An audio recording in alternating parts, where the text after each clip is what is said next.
Well, it's time for a monthly visit with our friends at the Indiana Youth Institute. And join us on the news line is our good friend, Tammy Silverman, who's the president and CEO of the Youth Institute. So, Tammy, good afternoon. Hope everything is going well for you today. It is. It is. May is a fun month, right? And so lots of activity, schools wrapping up, all the 500 activity. It's a good month for us. So let's start with the summer months. School getting ready to wind down over the next few weeks. Lots of activities. How can parents deal with all that? Because obviously, when everybody's at work and at school, things are a little bit different. When everybody's home, that's a little bit of a different creature. It is. And routines do change going into the summer, right? And I know a lot of families, it can be a hectic time because maybe your kids has a part-time job or maybe they're involved in summer camps or those things. And sometimes those various activities take a lot of coordination and time, and they can add to what can be for kids. Kids thrive on stable schedules. So summertime sometimes is a little more loosey-goosey. And even though kids say they like that and like to step back and relax a little bit, sometimes the upheaval of schedules isn't always a positive. And also, too, I want to say, with kids being actually with this economy the way it is, that one of those things that normally a summer job may not necessarily be an option for some young people. It's true. It's true. And yet, again, we know that whether a young person has a summertime job or whether they're volunteering, or again, maybe they're going to a summer camp or a sports activity, it is still a great time for them to learn and develop and build relationships, which is really key year round. Which I also think is interesting. You brought that up because obviously kids have relations with the teachers, peers of school, educators. I will also say that summertime is also probably be a good way to build those relationships and maybe some of those maybe some of those networking skills. Because a lot of times the job you may have had as an intern, maybe the job you get as an adult, or at least you'll find out whether that field is what you want to do. Yes, yeah, it's a great time for exploration. You're absolutely right. And no matter what setting they're in, whether it's school or summertime, adult relationships really do matter a tremendous amount for young people. And not just, of course, we always want them to feel safe and encouraged and understood and valued and all of those things. And those feelings and those realities are protective factors against things. Now, it's not a solve everything, but they are protective factors that help to minimize depression, suicidal ideation, or suicidal contemplation. And also, getting out of the house and getting off the computer screen and putting your phone down probably doesn't hurt matters much either when the weather's nice outside. It's true. It's true. Again, it all fits together in that, it's not just during the school year, but throughout the year, kids need sufficient sleep. They need nutritious food. They need physical activity. They need stability. And they need consistent care being demonstrated to them. So that physical activity component, I think, is what you were talking about is, get off those screens and get outside and get some sun and run around a little bit. And I'd also throw in that sleep. This isn't the time to stay up till all hours and upend your entire schedule. Well, all I know is when I was home in the summertime, my parents thought my brothers were vampires. They sleep all day and be out all night. So, Well, we've got some awfully experienced folks at Riley Children's Hospital that specialize in sleep with young people, and they would not advise doing that. And so I know that when I learned that and connected with some of those folks and benefited from their expertise, my own kids did not appreciate the fact that I was still saying in the summer, you need to get up at a reasonable hour and get going. and so that's weird because, like I said, I grew up in Chicago and in Europe for a while. I always went to bed about 11, 12 o'clock and got up at 5. But then again, I never need a whole lot of sleep anyway. But then again, I'm also kind of weird and odd to begin with. So there. Well, and again, there's a lot to learn on sufficient sleep, and those sleep patterns do change as kids age, right? So younger kids usually do go to bed earlier and pop up earlier. As kids age and become those teenagers, that their sleep their inherent sleep patterns shift to being later. And so maybe in the summer they can stay up a little later if they don't have to get up quite as early for school, adjust it a bit, but that doesn't mean, no rules or boundaries at all. Our guest in the room today is our good friend Tammy Silverman, the president and CEO of the Indiana Youth Institute. So with the weather being a little bit nicer and the daylight getting a bit longer, we're talking about kids and how to sort of adjust their school schedules to their summer schedules. Speaking of which, Tammy, with the advent of year-round schooling, how does that work with parents and kids? And how do you sort of factor that in? Because we used to have summer vacation, even though we're no longer an agrarian society where kids just have to go work in the farm and harvest and everything. How does that adjust or what's the best tips that parents use to adjust that routine when some kids may be out all day and others are still in school? Yeah, I think it's a terrific question. And again, we know that again, as you said, we don't have the external factors that are causing us to have those big summer breaks. And kids really do thrive on routine and predictability, and that creates safety for them. So sometimes, having a consistent school schedule, having engagement, having opportunities to be engaged in out of school time programs or in activities, often which are centered around the school, are big pluses for kids. So, as much as people groan sometimes about the year-round school, we do see that many kids thrive in that environment. And also, too, I remind people that it's a little bit different creature for older kids versus younger kids. It is. I started to say everything's different for younger kids and older kids. There's not. The big overarchings are consistent. They all need consistent care. They all need good sleep. They all need to feel like people care about them. And by saying that, I would say we need to tell them we're looking out for you and caring for you is an adult job, all that kind of thing. How that shows up varies greatly when you're talking about, our pre-K, our K-12, and then our slightly older kids. Well, all I remember is my parents say, we don't care how old you are, you're in the house when the streetlights come on. End of discussion. So, which made it, Well, and go ahead. no, I was going to say these days is gives you some good latitude, right? The sun's going down pretty late, so that works in the summer. It was great when we lived in Europe because it didn't get dark until like 9:30 at night, but in the summertime it was dark at 3 in the afternoon. So, so six in one Yeah. hand, half a dozen in the other. Well, Um, but I hear you also talking about your parents interacting, and so when we're talking about protective factors that help kids' mental health, and we've talked about making sure that they have enough young people or that they have enough adults around them that are engaging with them, some of the things that we know are really beneficial are pretty basic, right? They're ordinary moments and consistent relationships so that discussion at family dinners without phones, right? Like maybe your parents giving you clear boundaries, parents asking not just the initial how are you question, but asking that important second question or third question to dive a little deeper. It sounds like you had a lot of adults that showed up and told you in very clear ways that they cared about you.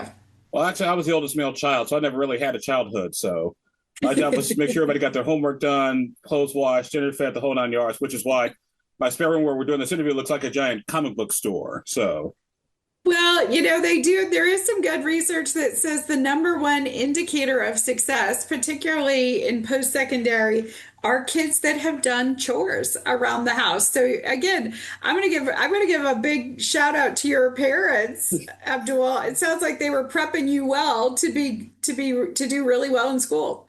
well, they also prepped me to hate manual labor too. So that's why I went and got a good education. So there we are.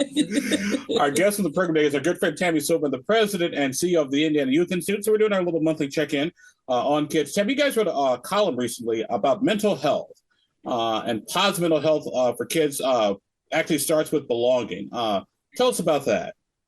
Yeah, we are seeing some positive movement on youth mental health in the state of Indiana. So The number of students, and again, these are students themselves, students particularly in grades 7 through 12, who have self-reported that they are depressed for for 2 or more weeks, that they have considered suicide or actually planned suicide. Those numbers are moving in the right direction. They have fallen. So we talk a lot about mental health and the need for more clinicians, and that's true, and the deficit of youth mental health providers. But what we're really focusing on is talking about how might we go upstream a little bit? How do we, ask the question of what helps young people thrive? What are those protective factors in hopes that maybe they don't need clinical care down the road? And also, and how do we distinguish between, like I always bring this up when we talk about kids and mental health. How do we distinguish between kids with serious mental health issues versus maybe moderate mental health issues versus just teenagers being stupid teenagers?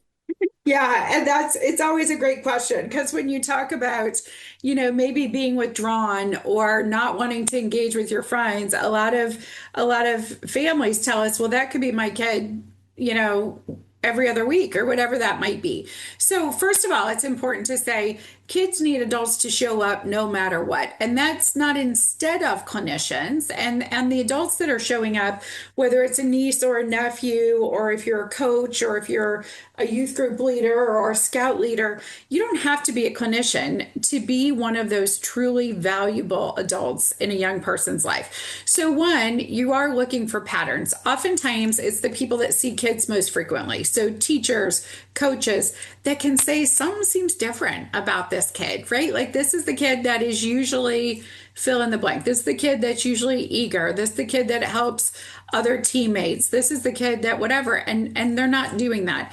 And it's when they don't do it for a prolonged period of time. That's why one of the indications is depressed or withdrawn for 2 or more weeks. Another one is when they stop doing things that they really like. So whatever your kid liked before, suddenly they're not doing it. You want to pay a little closer attention to that. And also, too, I want to say mental health issues can sort of manifest themselves differently in females versus males. You are absolutely right. You are absolutely right. And yet, there are signs in there. Again, if at any point when my son was a teenager, if he would have stopped playing video games, it would have been all out alarms in our houses because he really liked that, right? So, but for our daughter, they were different activities. So they can vary by gender. They do vary by age. They can vary by kid to kid in your household or, in your classroom. So again, that's why it's so important that this network of adults can make those observations. And sometimes in that network of adult, again, I think you have nieces and nephews, if I remember Yes, correctly. quite a few of them. Well, Yeah, my wallet is quite well aware I have a lot of nieces and nephews. well, good. Well, they might be able to hear something different from you if you say something either encouraging or, hey, why don't you, step it up a little. If you're challenging them to do more, if you're giving them a congratulations, they usually can hear that differently. Then they might be able to hear it from one of their parents, or they might hear something differently from a coach. So that's again why we really say having strong, stable environments that involve many adults are crucial to every child. And that combination looks a little different for each child. And it's funny you bring that up. So I remember, like I said, when I was in high school, kind of a Cosby sort of type, working upper middle class African American neighborhood on the south side of Chicago. I'd have whatever my friends' parents would like, hey, we need you to do X, Y, Z. Their son or daughter would give them grief. And so my friends dad were like, hey, do me a favor. I'll give you $10. Talk to Jeff and tell him to get his act together. Okay, great. Hey, Jeff, you're messing up. Pull your head out of your ass, dude. And he listened. Me and his father would tell him the exact same thing. He would listen to his dad, but listen to the person who knew as little as he did. That's exactly right. And wise on that family to say we need a different messenger, right? Like maybe it doesn't mean you stop saying, I'm sure his dad still told him the same thing, but sometimes you have to approach from a little different angle. And again, that's just good care, right? So protective factors are again having a whole surrounding a kid with folks that say we care about you, we're going to hold you accountable, we're going to challenge you because we want you to grow and learn and succeed.